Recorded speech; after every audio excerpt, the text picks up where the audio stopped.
Muy bien. Entonces ahora vamos a resolver el problema 3 de la guía de primer principio de la termodinámica. Un mol de gas ideal monoatómico que ocupa inicialmente un volumen de 10 litros experimenta los siguientes procesos. Dice que en una primera etapa se expande en forma diabática e irreversible hasta disminuir 100 Kelvin su temperatura. Esto sabemos que se realiza en recipientes con paredes adiabáticas, es decir, que no le permitan el intercambio de calor con el medio ambiente. Luego se calienta a volumen constante durante media hora con un flujo de 25 calorías por minuto. ¿Esto qué significa a volumen constante? Significa que lo hizo en un recipiente de paredes rígidas. Y no nos está diciendo que se pasó por infinitos termostatos. Entonces, concluimos que en esta segunda etapa, el proceso que sufre el gas ideal es no cuasiestático. Y en la última, lo comprime cuasiestática e isotérmicamente, haciendo un trabajo de 867,3 calorías para alcanzar un volumen de 10 litros, una presión de 4,51 atmósferas. Esta última etapa sí nos aclara que lo realizó de forma cuasiestática. Lo primero que tenemos que hacer es representar en un diagrama de presión versus volumen las evoluciones que sufrió el sistema. Entonces, para eso vamos a necesitar imaginar los distintos recipientes y qué le fue sucediendo al gas en cada uno de los casos. Entonces vemos que para pasar del proceso del estado 1 al estado 2, la expansión es una expansión adiabática irreversible. No tenemos ningún dato de T1 excepto del estado 1, excepto que el volumen 1 es de 10 litros. Para pasar del estado 2 al estado 3, que era el calentamiento isocórico, nos dice que el volumen es constante. Eso significa que el volumen 2 es igual al volumen 3. Que la cantidad de calor suministrada fue de 25 calorías por minuto durante 30 minutos. Eso es un total de 750 calorías que va a recibir el sistema. Entonces, vamos a tener el dato de calor ya desde el enunciado. Y por último, en la compresión isotérmica cuasiestática, nos dice que es isotérmica, por lo tanto la temperatura es constante. Nos dan el dato del trabajo, de ese trabajo que realiza el medio ambiente sobre el sistema.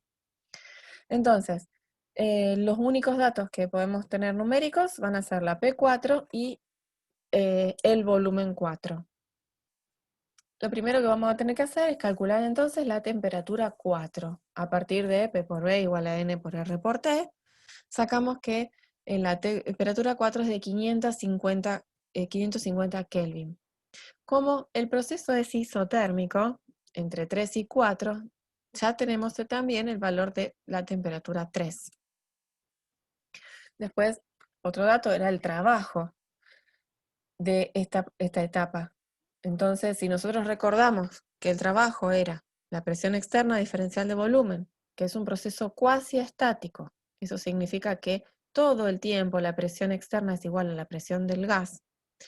Y si sabemos que es un gas ideal y lo podemos reemplazar por nRT sobre B y luego resolvemos la integral, considerando, como siempre, que N es el número de moles, es constante, la constante de los gases, por lo tanto, es constante y la temperatura también, nos va a quedar que el trabajo es igual a N por R por T por la integral del diferencial de volumen dividido el volumen.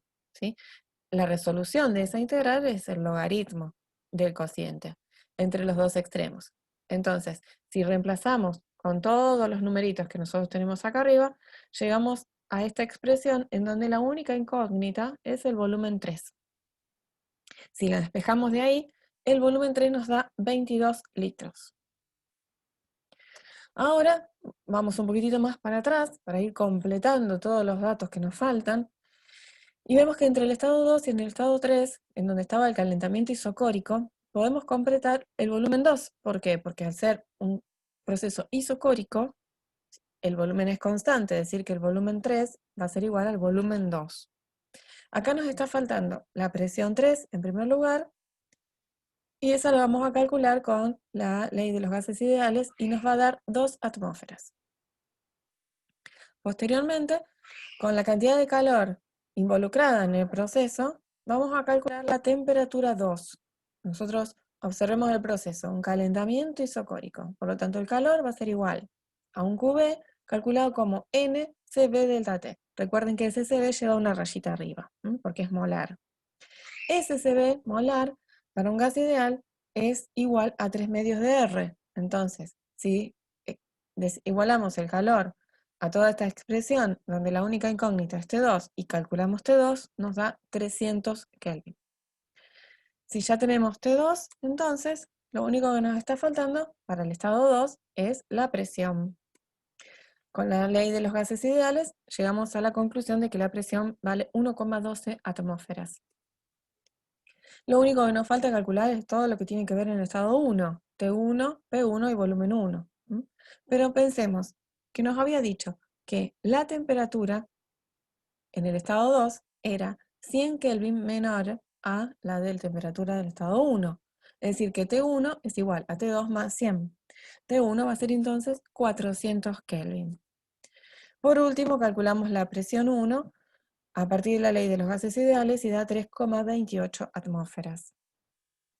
Ya tenemos todos los datos de todos los estados por los cuales el sistema pasó, ¿sí? El estado 1, la expansión adiabática irreversible para llegar al estado 2, el calentamiento isocórico para llegar al estado 3 y la compresión isotérmica cuasiestática para llegar al estado 4. Entonces, lo que nos pedía era representar en un diagrama las evoluciones, ¿sí? Ahí están representadas. ¿Qué tenemos acá? En el estado 1, a 10 litros de volumen y 3,28 de presión, nos vamos a encontrar con ese puntito, que está simbolizado con el número 1, en amarillo. Después el estado 2 es este que está acá, 22 litros, 1,2 atmósferas. El estado 3 es este que está acá, que vale 2,05 atmósferas para la presión y 22 litros para el volumen. Y el estado 4, que es este que está acá, que está ubicado a 10 litros y 4,51 atmósferas. Una recomendación, siempre, primero, hacer esos puntitos, los puntitos de los estados. Y después me voy a tomar el trabajo de unir esos puntos en la forma adecuada. Entonces, vamos a ver para el primero de los procesos, la expansión adiabática irreversible. Tenemos que llegar desde una temperatura de 400 Kelvin, que es esta que está acá, hasta una temperatura de 300 Kelvin, que es esta que está acá abajo. Recuerden que las isotermas que están más cerca del origen de coordenadas siempre son más frías que las que están más lejos, ¿no?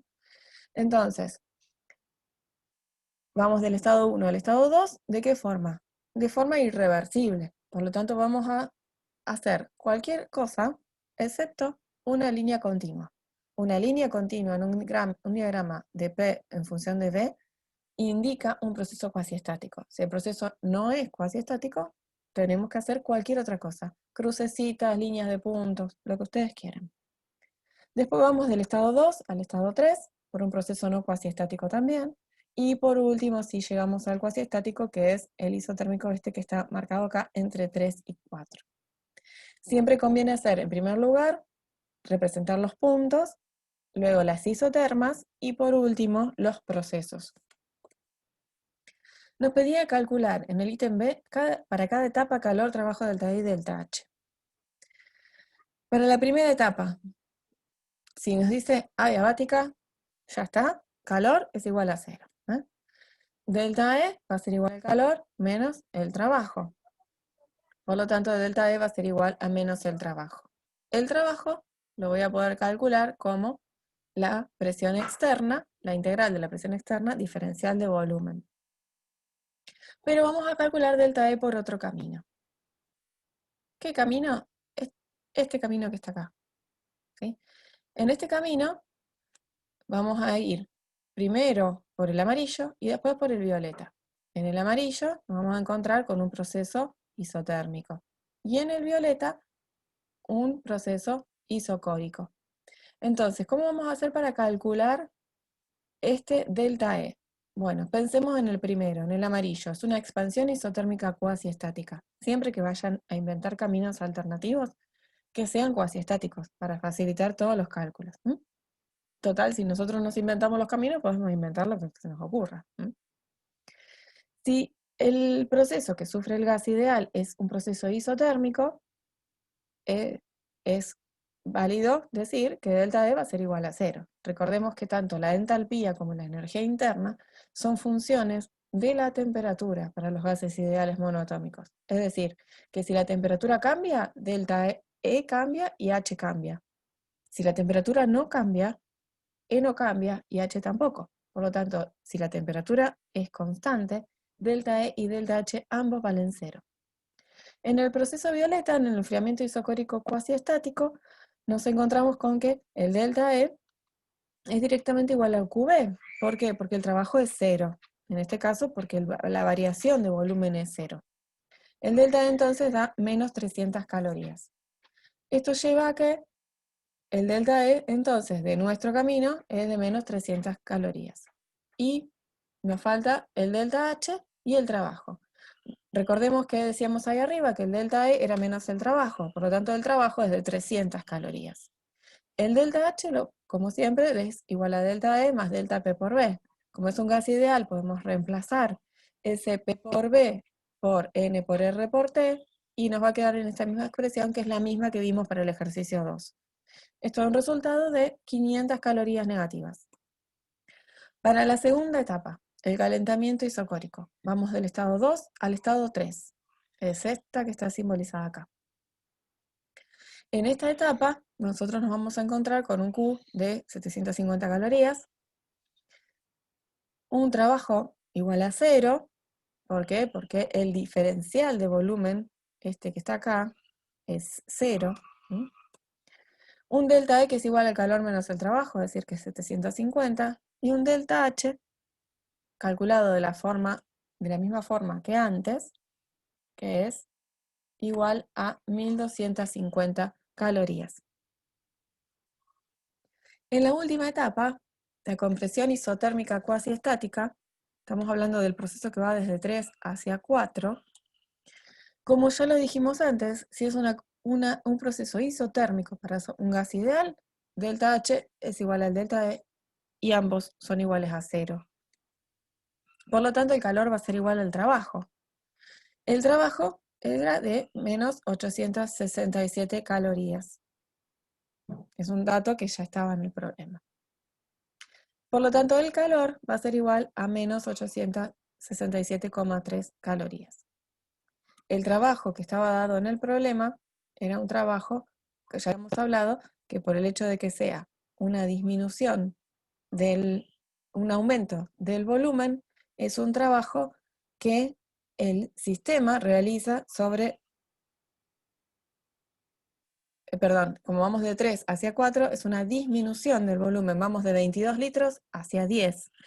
Esta disminución del volumen sucede debido al trabajo que el medio ambiente realiza sobre el sistema. Entonces, para el proceso global, tenemos que el calor total va a ser la suma de todos los calores de todos los procesos involucrados, el trabajo lo mismo, el delta E lo mismo y el delta H lo mismo. Acá hay un error, menos 300 más 750 es 450, no 400. ¿no? Así que bueno, ahora sí, cualquier duda que tengan, la analizamos.